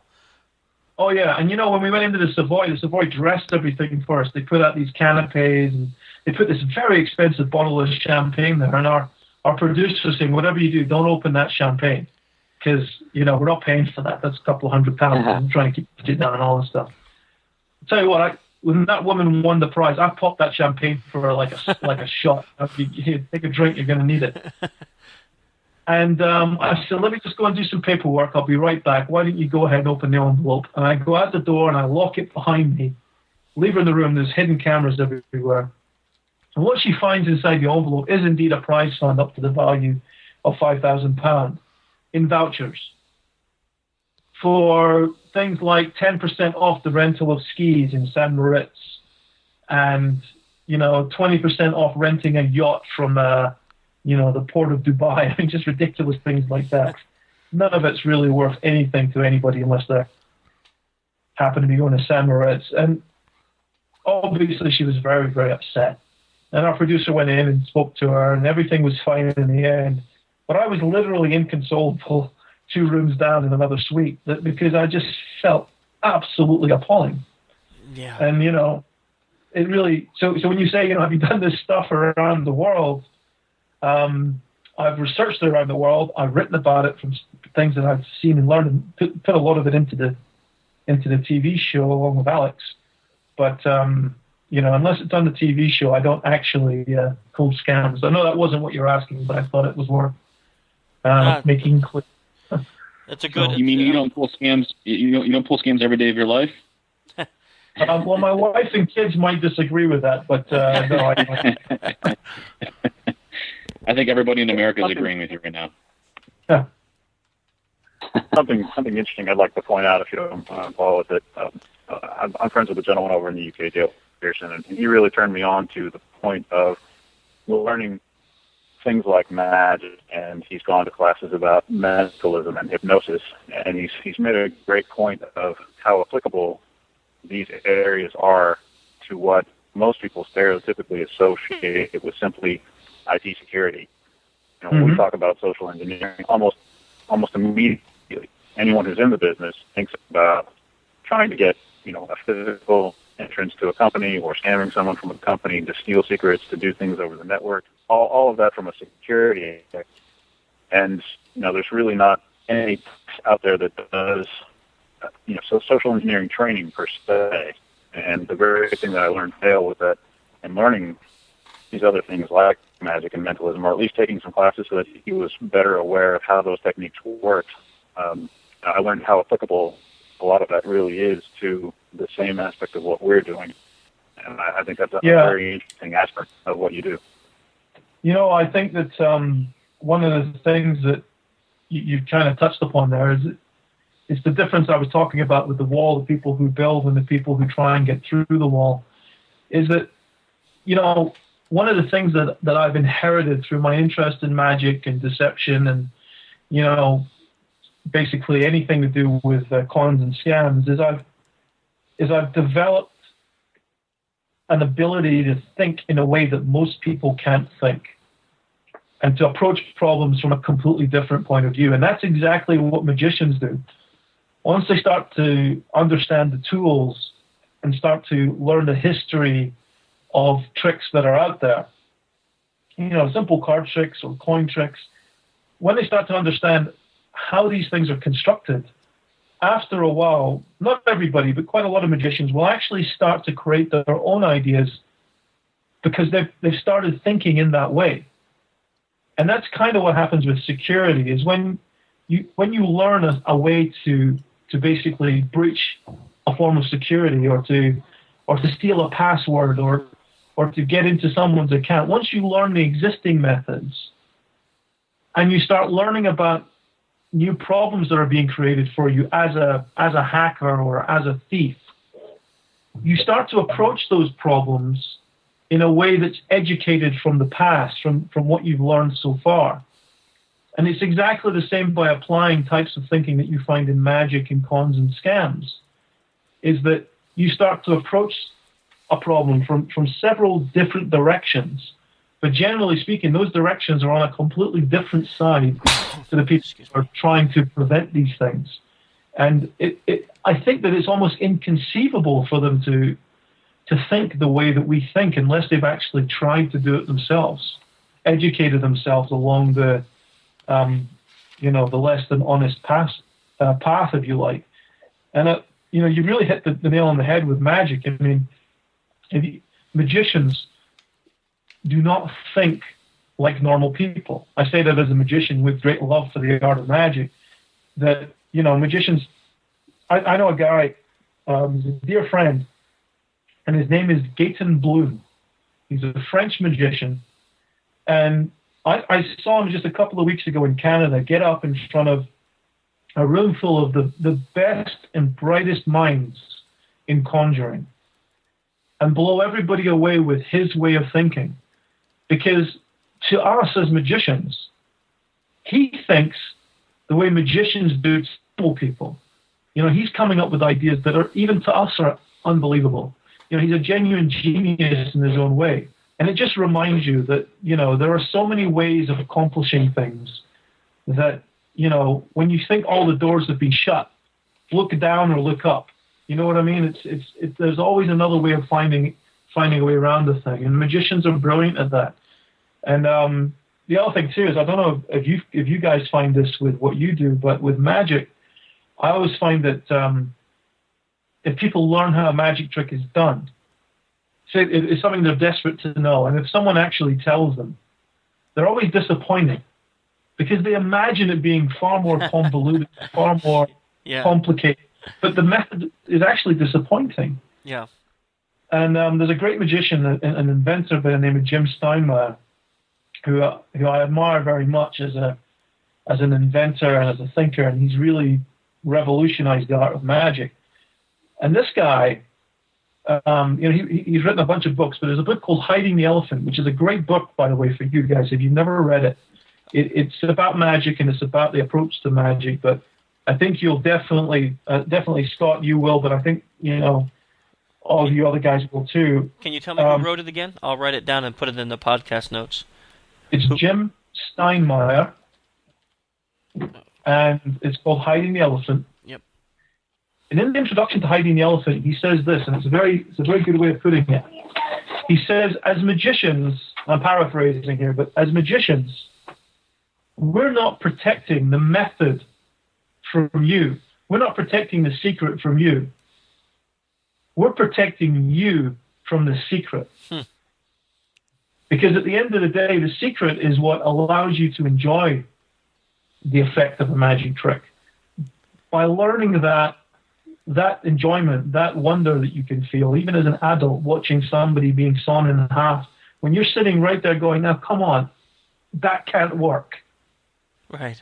That feeling is betrayed if we give you the secret. Why don't you just sit back and enjoy it, and enjoy the fact that you want to know how it's done? And if you think about how people imagine that hackers work through what they've seen in movies or from what they may have read in newspapers, basically feel that it's better to characterize hackers as evil, no good people rather than people who are basically problems in an interesting way. Because of that kind of demonization that the newspapers would rather than find out who you guys really are. There's a public image of what hackers are and what they do and how they accomplish it. When in actual fact, a little bit of public education would, rather than disappoint them as it would with magic, would really put their minds at ease. Because by understanding a little bit about it, then the boogeyman to some extent is pushed further into the closet, but at least they know he's there. And they may actually when he starts to push the door open. So, I think you're hitting a good thing there with magic. I think it's very similar. What's interesting is now, of course, I think it's a little different from magic because it's like what you're saying. The entertainment value is there, and people don't want to, people don't want to ruin that entertainment value. But with us, like you said, sometimes what will happen in an audit, especially red teaming, like Dave's got a lot of experience in this. People will hire us to come and actually test their physical security, so break into their building and take something of value. And we'll present them with something valuable, and they'll be like, how did you do it? They're almost expecting like a Mission Impossible. We rappelled down from the ceiling with wires and all this stuff, and it was like, yeah, we used a library card to pick the lock and kind of came. You guys don't rappel from the building and do Mission Impossible stuff? No, we leave that for you, Dave. We just tell you to do that while we're picking the lock with a library card. So. Oh. and then it's like you said, like they almost wish it was something a little bigger because here they got breached and they wanted it to be, we shot the guard with a tranq gun and scaled the wall with suction cups or something, and it's just something very simplistic, and then there's almost a disappointment with that. Like, wow, I expected it to be much more. Yep, and that, I think what I was trying to say was with magic, it is a disappointment, but it's a valid disappointment. You're better off not knowing. But with what you guys are doing, the disappointment is kind of, in a way, reassuring, or it should be reassuring, because what happens with magic is we often find the most ingenious solutions in the world of magic are the simple ones. One of the great compliments I would pay someone is they show me an idea, say, that must have been done before. That's so clever and simple. And, in the 500 years we've had people writing about conjuring, surely somebody's thought of that. But it's kind of like that. When you have any kind of solution to a problem, most people assume the solution is complex if they're not willing to actually think about the puzzle. They just imagine that it's some difficult thing to do. But when you actually start to get under the skin of the problem and start thinking about it, usually you find that the complicated theories are what divert you from the genuine path to the solution. And, I think convincing your clients of that and the fact that, the way to see that simple path is basically to know enough to dismiss the complicated and basically impractical methods and actually see that pathway open up before you. And, there's a great story. Stop me if I'm talking for too long here, by the way. No, please. There is a brilliant story, which I know you know, and I know a lot of after-dinner speakers use it, but the version I heard was, the gas works. In the middle of the desert was this gas works with thousands of miles of pipelines and, thousands of junctions where the pipes meet and hundreds upon hundreds of valves that make the thing work just right. And they had this sudden drop in pressure, which meant they weren't able to relay the gas to the next station at the speed they would like. And they tried to investigate. They couldn't figure it out. So finally, they called on a guy who had retired 2 years earlier. He was one of the people that helped build and manage the station. And they bring this guy out. The guy's now in his 70s. And they say, well, this is the problem. And he walks around. He twists a couple of valves, thinks about it, takes a piece of paint, and he marks a pipe with an X. And he says, you need to widen that pipe by 2 inches. That'll solve the problem. And sure enough, it does. So he sends him a bill for $10,000. And they query the bill. They say, you know what, you were only there for half an hour. Okay, so he sent him another bill and he broke it down. Bill for time spent, $20, marking a pipe with an X. Knowing where to mark it, $9,980. Yeah, That's what you're paying him for. And I'm sorry, I'm a little sleepy. I've lost a lot of sleep this week, but the whole point is that going in there and saying, yep, there's your problem there. Yep. That is frustrating to people who've spent all the time taking care, making everything right. And for someone to walk in and look at the wall they just painted and say, you know what, you just missed a bit. But it's a valuable service. And in fact, its value is often undervalued. And so I'm sure you guys should be working much harder on trying to convince, your clients that your service is not just an afterthought. It should be integral to the process. Not only do I want to hire you for social engineering, but for a sales position. If you're ever out of work, please let us know. I'm always open to offers. Yeah. Well, I got a question. Go. Generally, how much time do you spend on your pretext or preparing for whatever scam you're going to do? I mean, how much time is invested in that? How many times do you rehearse it? And out of those, how many times have you been busted, and what was the reasons that you got busted for it? Well, that's an easy question to answer. We spend a great deal of time writing the scam, thinking about how we're going to film it and how we're going to package it in the time that we have allotted in the show. And so what that means is that Alex and I, who write the show, will basically sit and brainstorm between us how we think the scam should be done on somebody, what kind of place we should go for, what type of person we need. And often we also think about the scam within the scam, the excuses we might give their family members to use in order to manipulate that person into the scenario we've created. So we go over all of that. We write that all up. We create a master document, usually at the top of the production process, and then we hand that to a producer. Our producer then brings on a team, and he sections out work to the research department, who have to find the marks, the people who are going to do the cons on, locations who have to find places willing to let us film these things in, and those locations are always diverse and very difficult. Then we've got the art department to make whatever we need. But once we've given them that stuff, that process is taken out of our hands.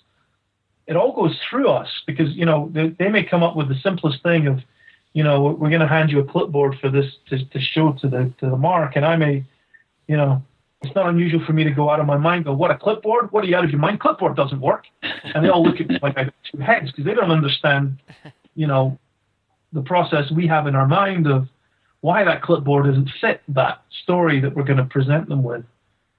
So all of that, that entire process is, I have to tell you, it is one of the most difficult shows to make in television because of that. But all of that process leads up where we're filming. And first of all, because, the marks that are coming, they're usually sent to us under many pretexts. They may even be brought to us by their friend who's setting them up, who brings them to the bar to sit in the right seat, to wait for us to approach them, or to go and help them buy a car, or whatever we've done as a backstory, which never makes it onto the show, but that's how we get them there. Because they don't know they're going to film a TV show, they may just fall through. You know what, I can't meet you at the bar today. You know what, I can't help you buy the car today. My girlfriend wants to go shopping. So we may get there, and the marks we set up, we usually set up 3 to 4 and sometimes 6. We sometimes set up many marks. None of them turn up because, that's just the way things work out. But when you ask if we get busted a lot with, I know you're on that TV show. And, the TV show here is very, very popular, but, we have, over 50 million people living in this country. We have a viewership. Let's say it's between 5 and 20 million, the 5 million who watch it every week and the 20 million who may recognize us from the show. That still leaves 30 million people to find. Yeah. But that numbers game still means that even though we have methods, which I won't talk about, of trying to find out if they've ever seen the show, we have some very clever ones, incidentally. We basically, we get a sort of percentage on somebody. And we say, right, we're pretty 90% sure this person hasn't seen you, and we're pretty sure that he fits the profile you guys are looking for. And he walks in and goes, hey, I watch your show all the time. Oh, great. How reliable is that? How reliable is that method of detecting? If you see that he's a low percentage rate of actually identifying you, how many times has that person actually identified you with what you use in order to determine if they would? Well, we get recognized enough for it to be a huge problem. And the real issue with it all is there's no way of going up to them and saying, hey, have you ever seen The Real Hustle? Because it's on every night, So the next thing you hear is, no, I've never seen The Real Hustle. And of course, that night they see it's on their TV plan and they look at it, So we have to be quite circumspect. But our methods is pretty good and works more often than not. But, we change that method and adapt it. We get researchers who come on with new ideas, and sometimes those ideas work, sometimes they really don't work, but at least they're trying to help us. And I have to tell you, I don't know if any researchers are listening to this have ever worked on our show, but it's hell for them, because they turn up and they say, I've got 4 people coming, and then none of them come, and they take it personally. They feel it's their fault. And, I always feel very sorry for them, but it's a tough process. And then, of course, when the show comes out, all you see on Twitter is, this show must be faked. Everybody must recognize them. And, that guy's acting. Let me tell you something. We know, and this does happen. This is one of the things that happens. Alex and I recognize within about a minute if someone has actually recognized us and is going along with it. Because that happens from time to time. Oh, really? So they know that you're trying to con them, and but they want to be on the show. Yeah, and sometimes you'll get someone who says, "Yeah, I can scam my friend. They definitely don't watch the show, but what they want to do is they want to be on our show." And we recognize that very, very quickly, because here's the thing: people can't act, And, you talked about social engineering. What we're doing is we're manipulating people in ways where if the responses are not correct, we feel it immediately. If they go along with it too quickly, if they put up a fight maybe in the wrong place, we know about it. It jars with us, and we'll shut that down quite quickly. The other thing we get quite a lot, not too often, but quite often we'll get someone who absolutely doesn't recognize us, absolutely doesn't know they're being filmed, and absolutely doesn't know that it's a scam, gives us what we want, walks away, realizes it's a scam. We see them on camera reacting and feeling, the staying in that moment is really hard. And then we say, hold on, we're with the BBC, everything's fine, you're going to get your money back, let us just interview you, tell us what happened. This happened and that happened. Well, actually, you're on a TV show called The Real Hustle. I knew it. What do you mean? Yeah, I knew something was wrong. I knew something was going on. Where's the camera? Over there? No, it's over there. Yeah, I knew that. And it's a human reaction to kind of, I don't know, maybe reclaim some ego or, save to say I knew about it. Yeah, and they go online and say that sometimes, and the thing is, these things are human nature, and this is one of the things I try and tell people on the day. I say, look, there's no shame in being conned. I've been conned. You guys have all been conned at some point in your life, I'm sure, in some way or another. Heck yeah. And the only shame, I think, is if you're arrogant enough to believe that you can't be scammed. Because if you think you can't be conned, I really do want to meet you. Because I've got a bridge you should invest in. Yeah. Speaking of those cons. Say that again, sir?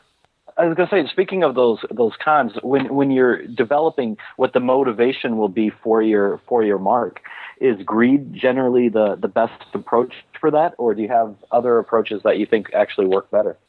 Generally speaking, I try and concentrate on positive motivations, but I'm perfectly aware, as are all con men, that the negative motivation of greed and avarice and basic larceny is always there. But what you want to do is you want to give them a moral out. You want to say, look, this is a situation, this is a proposal, but if you don't take it, someone else will. You might as well make the money from it. It's not your fault that this happened. But you can take advantage of it. That's the kind of way that you manipulate somebody into, accepting it as an idea. And some people you just see the dollar signs in their eyes right away on some scams. And with that, you want to run with it. But you always find that people are very wary and very concerned. But if you can kind of give them a moral out, that works very, very well. And it's kind of, it's the thing I've found doing this, and we've pulled over 400 different scams now on the show, and what that means is, number-wise, I've pulled more cons than anybody in history because, unless you're the worst con artist in the world, you stick with the same scams your whole career. You don't do 400. Right. But I find that people have questions. They want to be assured in certain ways. And so long as you have answers that are feasible, actually, feasible is not the word, acceptable is the word. If you can give them an acceptable response, they want to accept it. They're looking for you to say it's okay. So if you give them the response, not necessarily that they're expecting, but give them the feeling that they're hoping for, which is that feeling of release, then you find that's how you manipulate people. You basically, the best way to manipulate someone is not to push them head on, but is to nudge them from the sides. Because then you can kind of walk them around to where you want them. But if you drag them over there, they'll fight. If you push them into something, they'll resist. But if you coax them, if you take their hand and lead them, it's an entirely different feeling. And greed is something people are wary of within themselves. So it's better to keep greed as the background emotion and let them feel the greed without you as the other party recognizing it or giving it voice. in the interchange. Does that make sense? I think it makes perfect sense. I mean, in social engineering, oftentimes what you said is exactly how we do this. It's we'll try to find out what the motivation is for this particular target, and then that is exactly the feelings that we want them to give, and we do it through everything, through the way we dress, our body language, our facial expressions, our tone of voice, the speed that we speak, the pretext that we offer, and we develop all of that with the idea of this would manipulate the person in the easiest and best way. And then we use all that down the road to train them. Here's what things you could have spotted. Here's things you should be aware of. And here's the information that you gave out that led to a breach, or the action you took that led to a breach.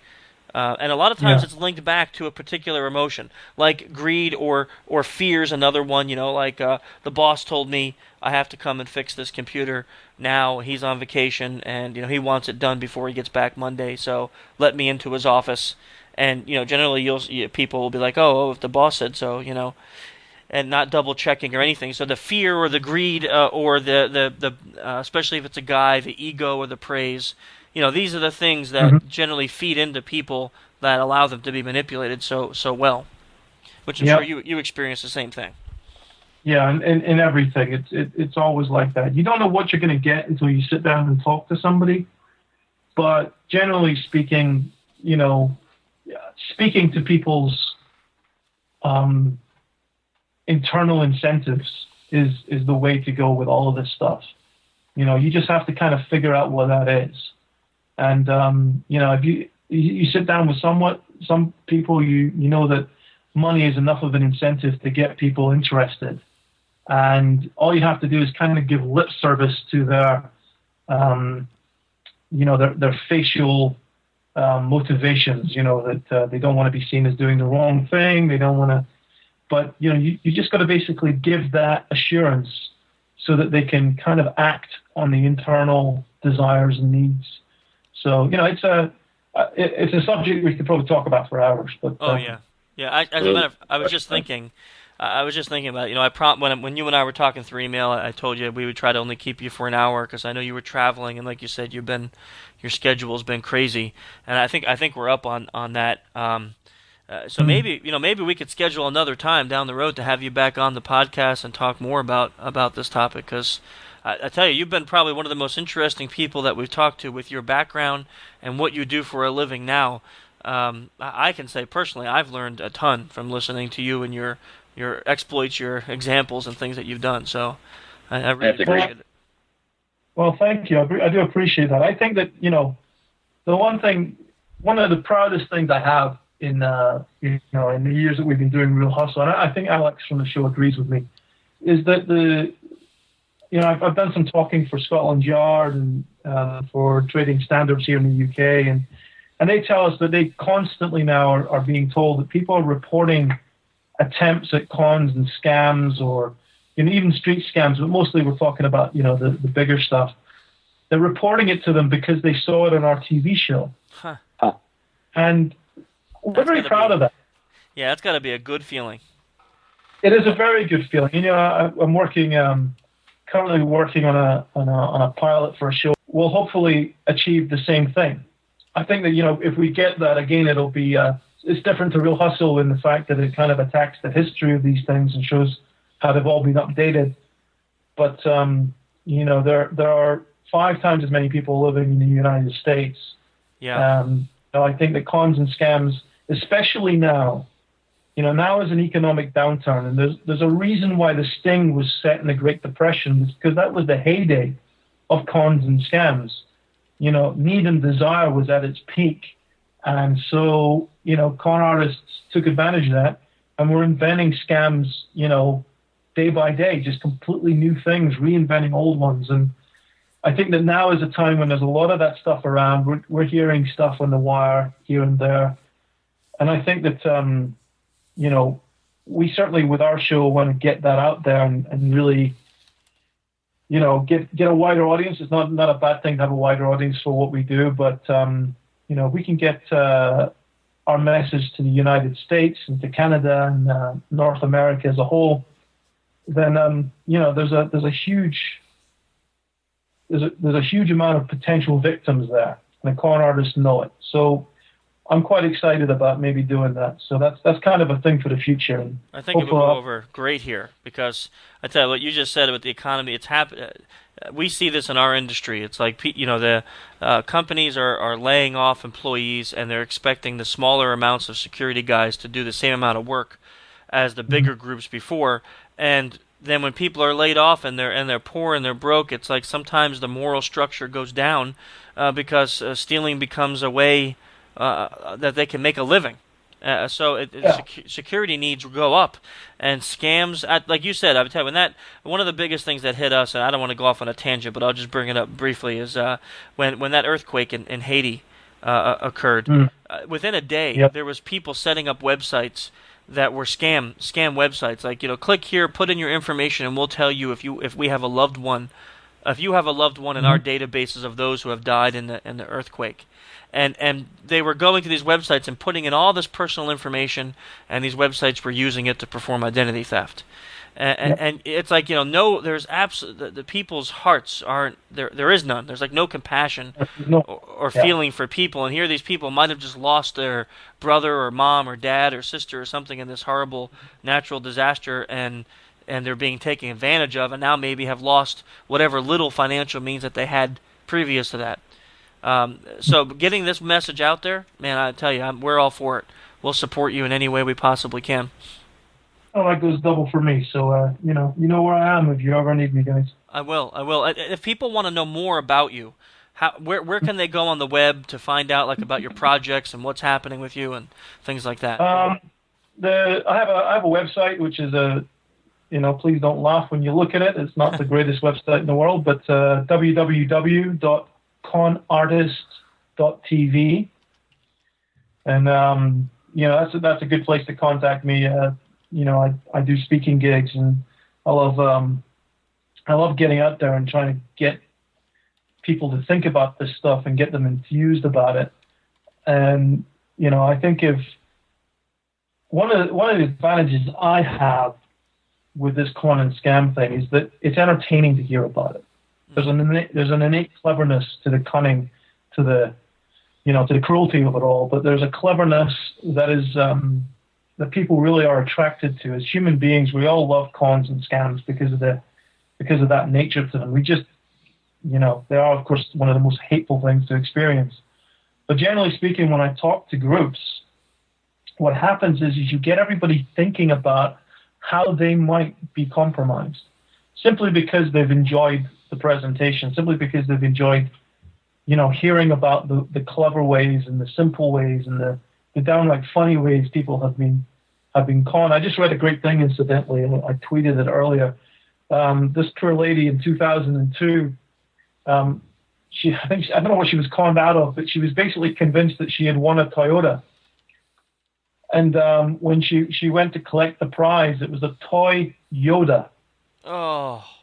Yes, I remember that one. Yeah. Now that's funny in itself. It's cruel because whatever she believed, and she obviously invested her emotions in the idea of getting a new car and whatever that meant for her, and that's why she probably sued the restaurant. But if that's the kind of thing that I find benefits me and benefits the people I talk to, and I think that from what you guys are talking about, you got to kind of get people enthusiastic about the ways people have beaten. I mean, that story you just told about Haiti is terrible. Yeah. But you don't forget it in a hurry. So what happens? People die in Haiti, and anybody who cares about them becomes a potential victim. Yeah. I mean, that's just dreadful. Same thing happened in 9/11 at the attacks here in America at the Twin Towers. Exactly. It's like whenever there's a natural disaster, these things are occurring. I walked out of a store in London a couple of days ago, and there was a guy standing outside collecting money for Pakistan, which of course is suffering just the most horrendous disaster right now with the floods. And I wanted to give him money, but he had a terrible identity card. He had a sort of laminated picture with him. The book he was collecting the money in doesn't look that great. And my assessment of the guy was that he was probably legit. and everything was thrown together in a hurry because this is he's probably part of the English Pakistani community trying to raise money for Pakistan. But unfortunately, I'd rather give my money to the Red Cross or to UNICEF or one of these groups rather than even hand them a few pounds of change, because I'm worried I'm giving it to one of these. Yeah, you don't know. Assholes. You know what? I'm with you. It's a scary thing. Like I see those same kind of things, and in the back of my head, I'm always thinking, is it a scam? Is it bad? Can I trust this? We get a call from every year. We donate to the chief of police their funds here. They send us a little sticker, and we support our local police department. And when they call every year, I say, I don't know if you're the real guy, so give me.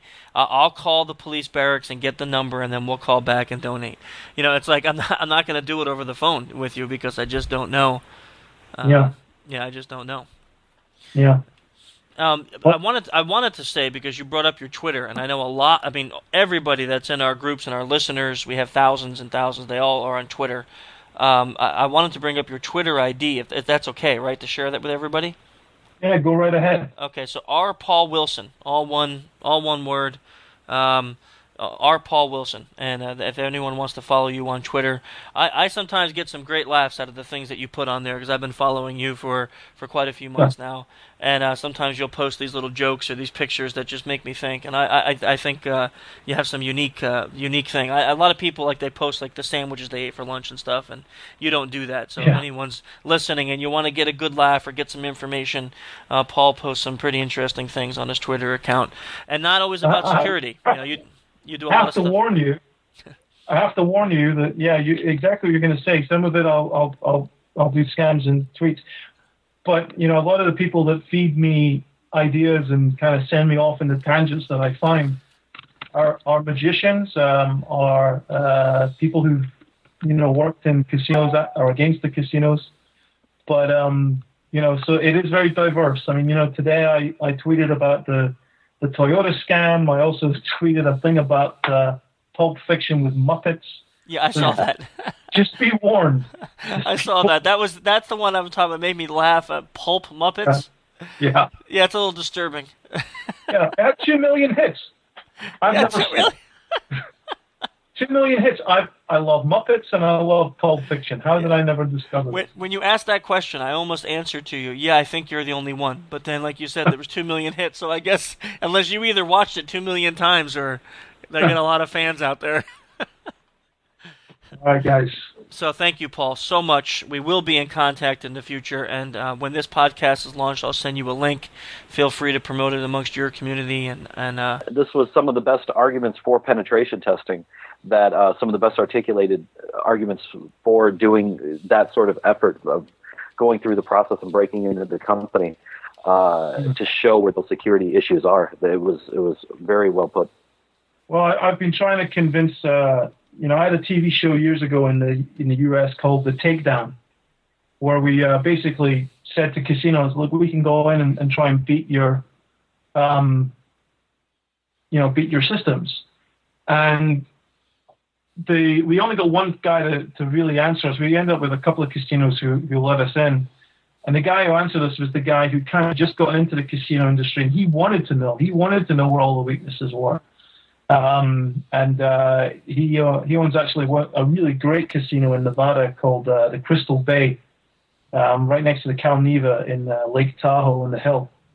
Really, really lovely place. And he really wanted to test the technology.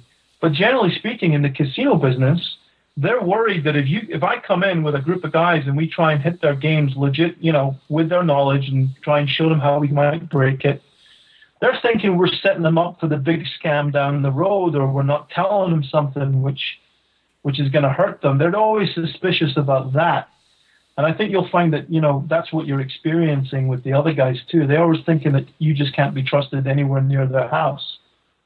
And, I found in the casino business that some of the guys that get the most work as consultants aren't necessarily the people who understand the deceptive mind as much, but they are kind of more acceptable to the industry.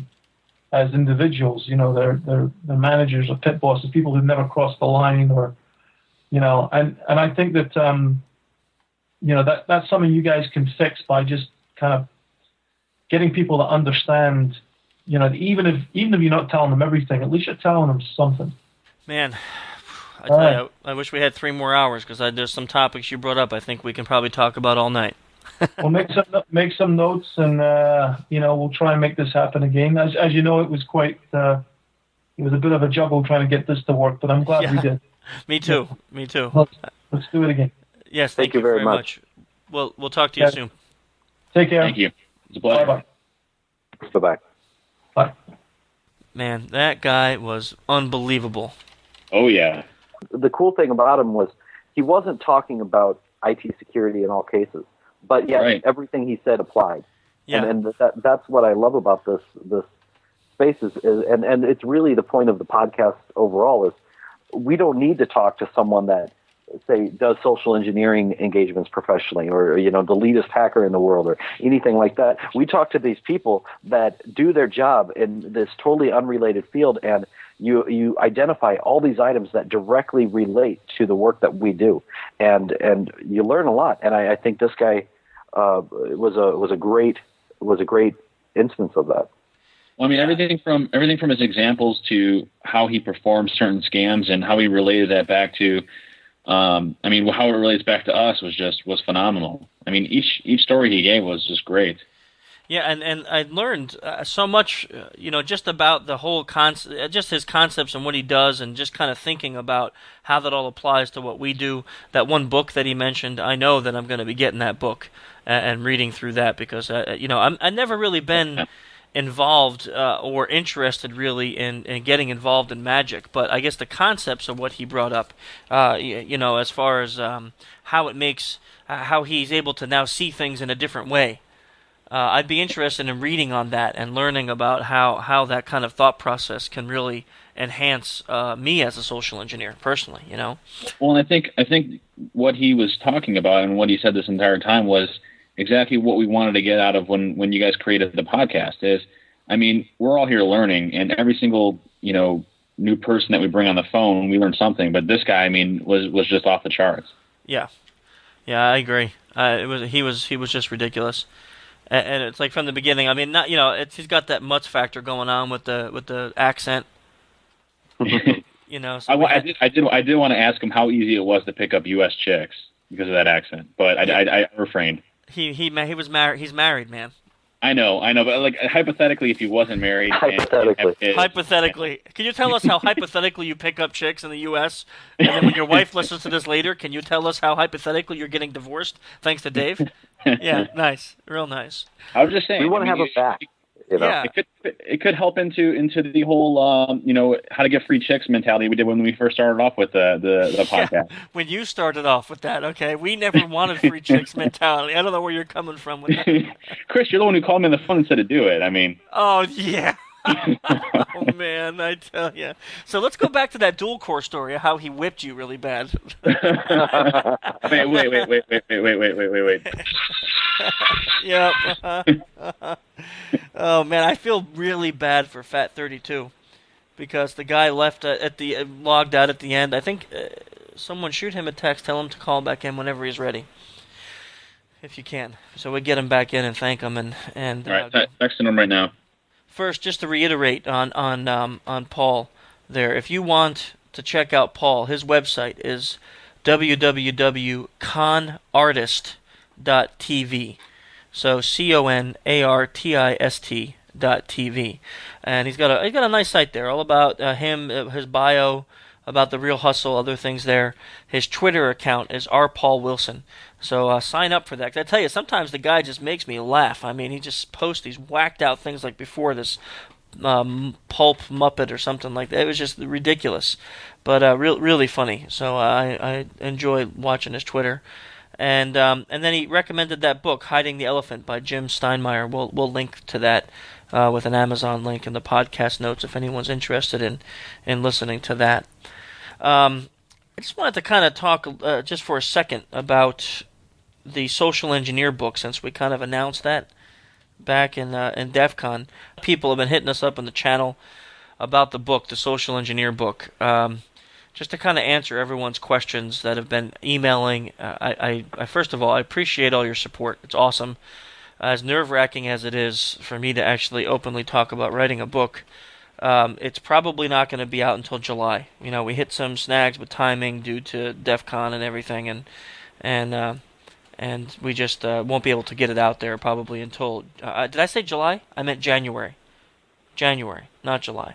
So it originally was for December, and a lot of people were curious about that, but January is going to probably be the date.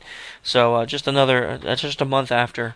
So, but thanks for all the support. Keep coming in and asking questions. We really, really do appreciate that. Can't thank Paul enough for showing up here, man. That was just awesome. We really appreciate that. And Fat32, thanks for sitting with us on most of the podcast today. Coming in, talking about your experience at DEF CON.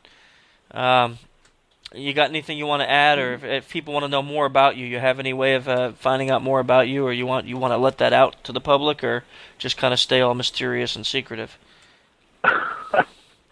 Well, there's not a lot more to know about me, unfortunately. I'm kind of boring. So obviously, I'm on the Social Engineer channel as much as I can be on IRC, and trying to help out with the framework site whenever I can as well.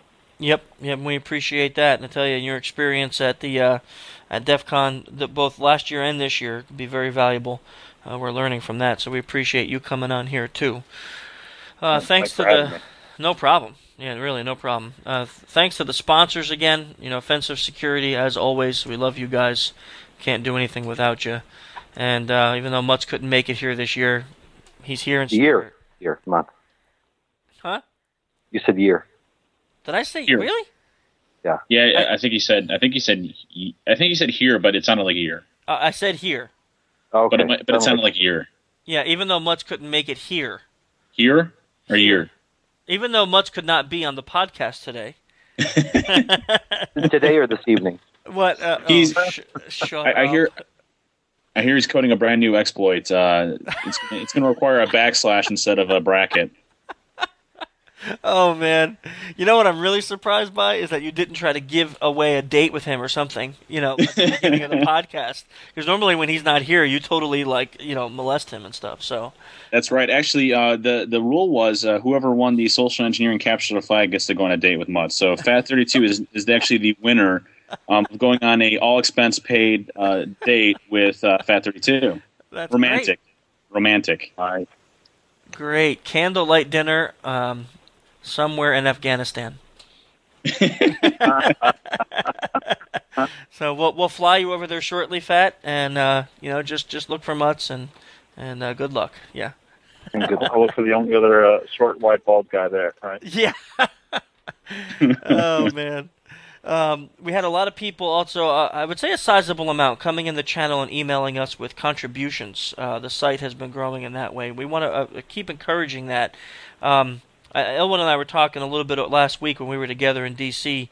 I think maybe just to kind of outline briefly, if you want to contribute to the site, we're always looking for information on social engineering, manipulation, psychology, profiling, things like that. If you have knowledge on that or experience, even if you feel like you're not a pro, you're not a PhD, that's fine.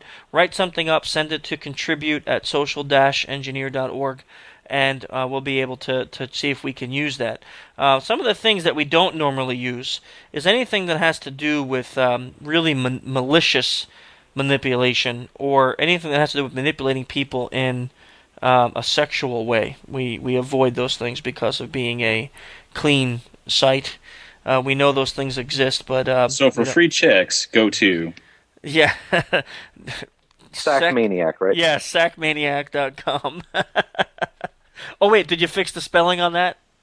I actually did fix the spelling on that. It's now fixed. Okay, I didn't know if you changed the site to dualcoreponedme.com. I'm not sure. I'm not. Oh, it's already out there. It's okay. So, again, thanks to Spy Associates as well as CWC for your continual support. You can check out all of the links to those guys on our sponsors page. And please, if you like the music that you're hearing on the outro here, It's dual core. The song's all about social engineering. He named it Trust Me, oddly enough. And you can check him out on dualcoremusic.com. Of course, with us, you could check us out on social-engineer.org. Twitter is Human Hacker, or on the Freenode Network, try us on the Social Engineer channel. Thanks, and we'll see you guys all next month. Slipping off with all your documents. Play the subconsciousness. Never regress. Got the technique set. Cashing every e-check. Set them up, knock them down. Premise with my pretext. Better stay alert. Your company may be next. I'm gonna use every trick in the book. I'll try my best to get you hooked. I'm gonna use every trick in the book. I'll try my best to get you. I'm gonna use every trick in the book. I'll try my best to get you hooked. I'm gonna use every trick in the book. I'll try my best to get you. It's the SE derivative. That's me, I'm prime. The last thing I want is suspicion of a crime. My positive demeanor and my smile make it fine. With eye contact for the right amount of time. Too much and not enough doesn't seem for real. Got a nice firm handshake sealing the deal. Know a little about a lot and a lot about a little. So most conversations put me somewhere in the middle. My pop culture knowledge leaves me feeling kinda scary. It lets me chat with working class and gossip secretaries. Recon the boardroom, looking for the top thing. Loosen up execs when I ask about the golf swing. Start spewing secrets, just like a torrent. Can't really blame them, we all wanna feel important. It might seem different from what you were envisioning. The key to communicate, it's all about the listening. I'm gonna use every trick in the book. I'll try my best to get you hooked. I'm gonna use every trick in the book. I'll try my best to get you. I'm gonna use every trick in the book. I'll try my best to get you hooked. I'm gonna use every trick in the book. I'll try my best to get you. Offering support to employees is the best. When I'm calling random users and claiming I'm a tech, he's just here to help. So they're easily believing him. Jamming, planning, scamming, spanning every single medium. Recording while I'm spidering your phone menu system. The mirror it and use it for my own acquisition. Get them on the line, I just do a little switching. Sending out my number in the message when I'm fishing. 6 billion people, it's really quite a market. Customers, employees, everyone's a target. Backing up my claims, using all the common slang. Lingo for the layout, drop the manager's name. Collecting all the sweet stuff like honey to a bumblebee. Like every unlisted number dialed to your company. You saw me, you probably think I'm clumsy, but I'm not. Cause I'm dropping all these USB drives around the parking lot. Whoops. I'm gonna use every trick in the book. I'll try my best to get you hooked. I'm gonna use every trick in the book. I'll try my best to get you. I'm gonna use every trick in the book. I'll try my best to get you hooked. I'm gonna use every trick in the book. I'll try my best to get you.